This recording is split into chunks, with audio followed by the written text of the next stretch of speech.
আসসালামু আলাইকুম রহমতুল্লাহ। প্রিয় ভিউয়ার্স, আজকে আমরা টপিক নিয়েছি ফেব্রিক ক্যালকুলেশনের তৃতীয় পার্ট। আমরা এটা আগেই বলেছিলাম ধারাবাহিকভাবে প্রত্যেকটা পার্ট বাই পার্ট আলোচনা করব। তো তদনুযায়ী আজকে পার্ট নিয়েছি তৃতীয়। আজকে তৃতীয় পার্টে এখানে রয়েছে মিটার টু ইয়ার্ড। মিটার হয় সিএমে, ইয়ার্ড হয় গজে। তো আজকের এটা আমরা ক্যালকুলেশন করব মিটার থেকে ইয়ার্ডে কিভাবে নেওয়া যায়, মিটার থেকে গজে কিভাবে আনা যায়। তো এটা সূত্র, এটা হচ্ছে নির্ধারিত একটি সূত্র।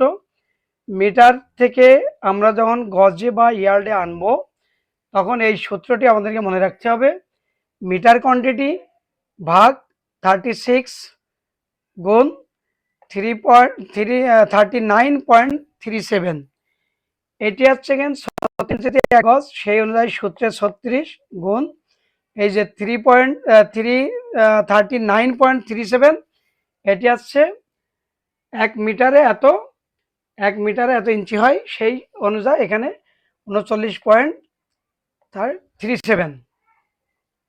তাহলে এই মিটার নিলাম 100 মিটার, এই সূত্রের ভাগটা এখানে বসালাম, এর সূত্র অনুযায়ী 36 বসিয়েছি, গুণ দিয়েছি, এই গুণটা এখানে দিলাম, এরপরে 39.37 অর্থাৎ 1 মিটার সমান সমান এত ইঞ্চি। 1 মিটারে 39.37 ইঞ্চি হয়, এই অনুযায়ী এই সূত্র এখানে এটা এসেছে।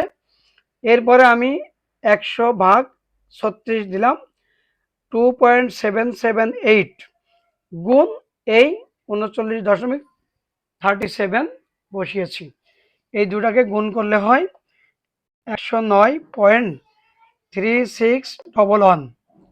তো এইভাবে আমরা মিটার থেকে ইয়ার্ড, ইয়ার্ড থেকে মিটারে আনতে পারি। আজকে ছিল আমাদের এই ফ্যাব্রিক ক্যালকুলেশনের তৃতীয় পার্ট। আমরা যদি এই সূত্রটি ভালো করে মনে রাখতে পারি তাহলে আমরা যে কোনো পরিস্থিতিতে এই একটি ফেব্রিককে আমরা ক্যালকুলেশন করতে পারবো খুব সহজে। আশা করি আপনারা ক্লিয়ার।